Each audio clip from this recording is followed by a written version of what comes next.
Dans cette vidéo-là, on va faire une petite initiation à l'algèbre.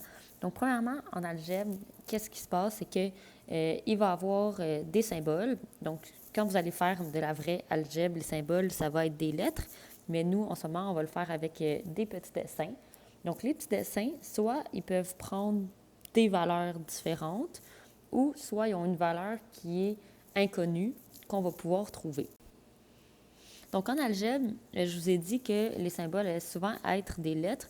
Donc, c'est la raison pour laquelle, à un certain point dans l'année, quand on a voulu, disons, écrire 5 fois 2, on s'est mis à écrire 5 fois 2 avec un point. Donc, ça va être toujours vrai. Mais ce qu'on a vu aussi, c'est que, disons, j'ai une parenthèse, si on en a moins parlé, qu'à l'intérieur de la parenthèse, j'ai, disons, un calcul. Si je mets rien, bien, c'est aussi une multiplication. Donc, je pourrais mettre le point, mais s'il n'y a rien entre un nombre et la parenthèse, bien, c'est une multiplication. Donc, ça veut dire que si, disons, j'ai 5 collés sur un cœur, bien, ce que ça veut dire, ça, c'est que j'ai 5 fois le cœur. Fait que ça, c'est vraiment important en algèbre, que quand les choses sont collées, c'est vraiment une multiplication. Donc, la première question qu'on peut vous poser, ça serait une question comme « Évalue cette expression si le cœur est égal à 8 ». Donc, l'expression ici, c'est, mettons, 5 fois le cœur. Donc, il n'y a pas de « égal », ça a une certaine valeur. Donc, si j'ai 5 fois le cœur, mais si moi je te dis que le cœur est égal à 8, bien, tu as juste à le remplacer tout simplement par 8. Donc, 5 fois 8, 40. Donc, 5 fois le cœur, si le cœur vaut 8, ça donne 40. Donc, c'est pas très compliqué. Tu as juste à remplacer ici la valeur de la lettre avec ce qu'on se dit et tu peux le trouver. Donc, en algèbre, ce qui arrive avec la lettre ou le symbole, ici, nous, on va travailler avec le symbole, c'est qu'il peut prendre plusieurs valeurs. Donc, je pourrais avoir comme deuxième question, évalue cette expression si le cœur est égal à moins 3. Donc, un peu la même chose, 5 fois le cœur. Mais là, après ça, je dis, OK, le cœur, il vaut moins 3. Donc, 5 fois moins 3, bien, ça donne moins 15.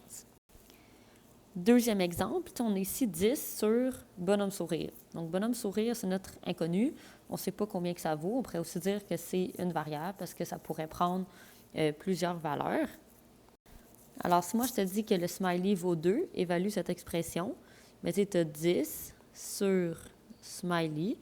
Donc, ici, 10 divisé, moi, je te dis qu'il vaut 2. Fait que si le smiley vaut 2, bien, cette expression-là va donner 5. Donc, j'aurais pu te faire évaluer avec n'importe quoi. Donc, si, disons, je te dis que le smiley, maintenant, il vaut moins 3, bien là, ça va juste donner quelque chose de moins beau. Fait que, tu sais, j'ai, mettons, 10 divisé par smiley. Alors, je le remplace. 10 divisé par moins 3. Puis, le moins, dans une fraction, on ne va jamais le laisser en bas. Fait que ici, ça donnerait moins 10 tiers, cette expression-là. Si le bonhomme sourire, il vaut moins 3. Alors, ce qu'il faut voir aussi, c'est que si jamais il y a deux symboles différents, ils n'ont pas la même valeur. Donc, si on a une expression, 4, ici, il n'y a rien, fait 4 fois un carré plus 2 fois le cœur, mais évalue cette expression si le carré vaut 3 et le cœur vaut moins 1. Alors ici, 4 fois le carré vaut 3 plus 2 fois le cœur qui vaut moins 1. Fait que ça fait 12 plus moins 2, ce qui te donne 10. Donc, deux symboles différents n'ont pas la même valeur quand on travaille en algèbre.